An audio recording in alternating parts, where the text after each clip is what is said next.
Are you a new Etsy shop and you are wondering, why am I not getting any sales? What am I doing wrong? What is wrong with my shop? In today's video, I am going to give you the 17 most common pitfalls that I see with new Etsy shops, and these are often the reasons why they're not getting any traction or momentum on Etsy.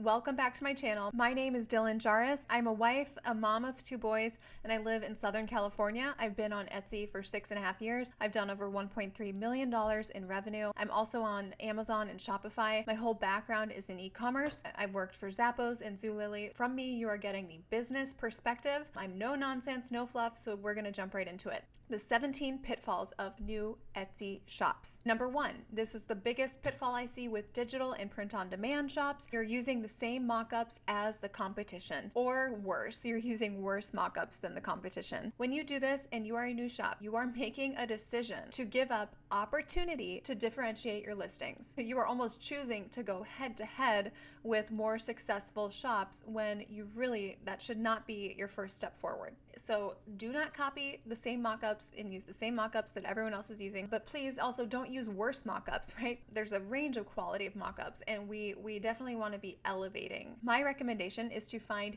newer mock-up shops that are not yet discovered by everyone. Don't go to the same 2 mock-up shops that everyone's using. Find the less discovered shops and use their best mock-ups. The second biggest pitfall is with photography, and basically your photos kind of suck. That did not sound very tactful. Your photos are limiting you. Okay. So with this, it's usually that your lighting is too dark, it's too dingy, it's too fluorescent or artificial. If you are a new shop and you have unprofessional photos, you are automatically devaluing your item by 50%. If you have no track record, no reviews, all they're seeing is the price, the photo, the description, and if your photos are terrible, the value of that item automatically is just cut in half. Literally all it takes is an iPhone, lots of natural light, sun, window light. Don't try to mess with, box lights and ring lights and, all sorts of different lighting. If you don't know what you're doing with lighting, just use the sun. And portrait mode. Now, portrait mode, if you have it on your phone, use it. The third biggest pitfall is that your pricing is too high. I see all these shops with no sales and their prices are just way too high. They're pricing for what I call the marathon strategy, but they really should still be in the sprinting strategies. So my margin right now is 75%, but that is because I've already priced myself so low in the beginning to where I price myself low and then I max out my hours and then I raise my prices a little bit until I max out my hours again. You price yourself low in the beginning of your business because you don't have the demand to support high prices. Only once you've maxed out the number of working hours in your day should you start to raise your prices, and essentially you're raising your hourly wage because your time is becoming more valuable as it's becoming more in demand. So people open a shop with like a 50% gross margin and they wonder why they're not growing. Especially if your listings are print on demand or digital, why are you trying to make a profit for your first, 100, 200, 300, 400, 500 sales even? If you are trying to make a profit like $10 per item, it might take you a year to get to 100 sales. Whereas if you are willing to break even on those first 100 sales, how much more quickly could you get those? Then everything after that is profit. And you have established speed and momentum to keep that sales trend going once you start to pull levers, raise your prices, and improve your profitability. The fourth pitfall of new shops is that they don't have photos of every variation, and they have not linked their photos to their variations. This is a huge mistake because no one is going to buy something that they cannot see. If you do not have photos of all the options you're offering within a listing, you cannot think that you're actually going to get sales for items that people cannot see. Because what are people getting? They don't know. No one is going to buy something they can't see. Imagine that you are going to buy a new car and the car you're looking at on the lot is red, but they offer it in blue. And you like blue better, but they don't have an example of what the blue one looks like. Are you going to order the blue one? It's probably not happening. So you're never going to convert people on variations that you do not show in your listing photos. The one exception to this is size. So you don't need to show a photo of every single size variation. This is the one time where you can get by without that. But for things like fonts, colors, materials, you better have examples and pictures of what those items are. Otherwise, no one's ever going to buy them. The fifth biggest pitfall is that people have like 50 listings or less, and they're not actively pushing towards that 100 to 500 listing count level. So they get to like 50 listings and then they sit and wait. You really need to keep pushing hard to get to that 100 to 500 listing level. With that strategy, it is absolutely essential that you're not overlapping your long tail keywords too much. You don't want to compete with yourself. You want to include as many different sets of long tail keywords as possible. So do not copy and paste your titles onto all of your listings. Do not repeat your titles. The sixth biggest pitfall is that they did SEO completely wrong. You see short tail keywords flooding their titles, things like wall decor, home decor, wall art, women's t-shirt, men's gift, fall candle. As a new shop, if your titles are filled with short tail keywords, you are never going to get found. I don't want to say the listing is worthless, but no matter how good the listing actually might be and how good the product might be, no one's ever going to see it. The seventh biggest pitfall is that people do not have photos of themselves in their shop. As a new shop, if you have no sales and you have no real photos of yourself, it looks completely sketch. It shows the seller put in zero effort to establish trust. So if you have no reviews in your shop and you have no photos of yourself, there's really no reason for someone to trust you enough to buy from you.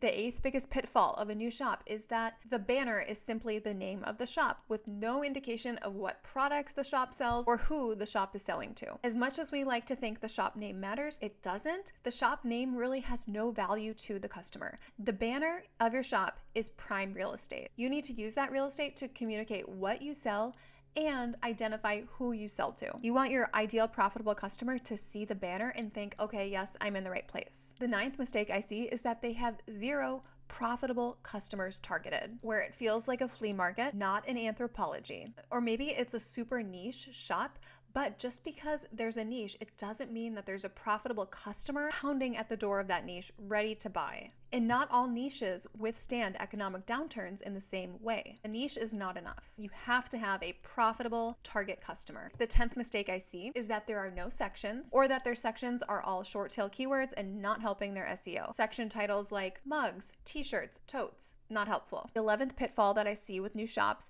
is that they are just copying bestseller listings from successful shops. And they're maybe tweaking something so that they look kind of like a cheaper copycat. If you have fewer sales and a shorter or a worse track record than another shop, do not waste your time just copying everything they do. You have no way of winning unless you compete on price. And even with this, you can undercut them by 20-30% and they will still get the sales because they are the original. They are what people want. You are simply a cheaper copy. And that's what you look like. So if you've opened a shop and everything in your shop is a copycat of some bestseller that you've seen, I really would rethink that strategy. It's not long-term. It's not the way to make multi-six figures on Etsy. The 12th biggest pitfall that I see with new shops is that the wording on their listing photos is completely illegible on mobile. So a lot of Etsy customers are shopping on mobile. So you really, really need to consider that when designing your listing photos. So we're used to looking at our listing photos on our desktop, most likely where we are creating the listings. You really need to double check your listings on mobile. This is especially important for digital shops. You really need to have big, bold, high contrast lettering. Otherwise, if it's illegible, you might as well not have any lettering or wording at all. The 13th pitfall that I see is that people get a Canva Pro account and then they use the most easily accessible clip art to put together designs. The problem with this is that as more and more people are getting Canva accounts, the clip art from Canva is becoming really recognizable. And when novice shops are kind of putting this clip art together, it tends to make the designs look more novice, more mediocre. So do not rely on basic Canva clip art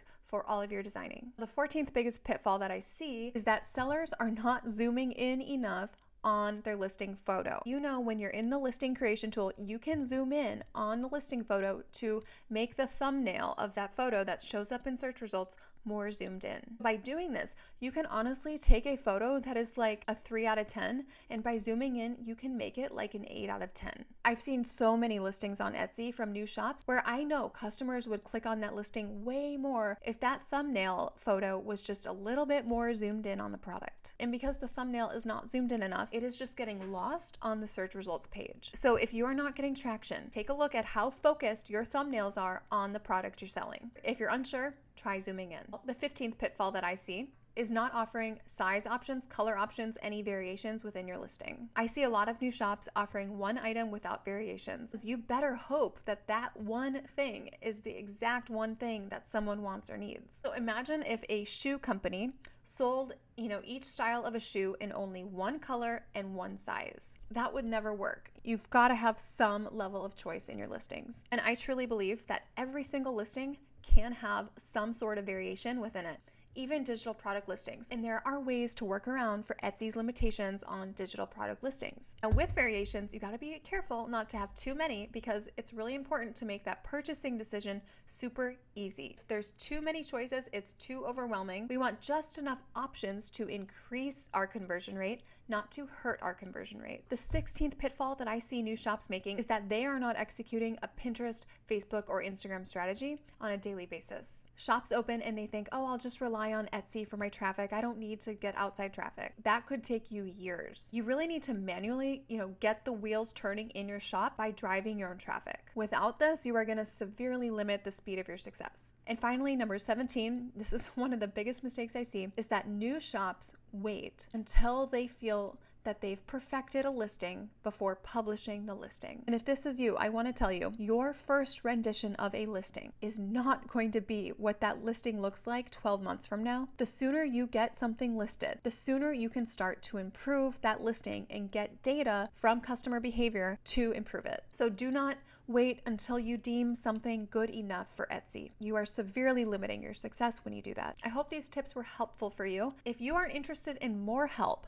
I have a program called Multi-Six-Figure Etsy Blueprint that is open for enrollment. This is a course that you take. It's all self-paced. You have lifetime access to it. There's over 70 lessons, and it's all tactical and very practical action steps. So with this, you get the different strategies that you need for the different phases of your business. I also have a community group for coaching support if you are looking for more one-on-one help. A lot of people start with the course and add coaching later. Totally up to you. If you are interested in my blueprint for hitting multi-six figures consistently, I recommend scheduling a call with me with the link below in the description. We can chat more about what you're looking to do. Otherwise, please subscribe if you like videos like this. And you can also find me on Instagram at Dylan Jarvis. Otherwise, I'll see you in my next video.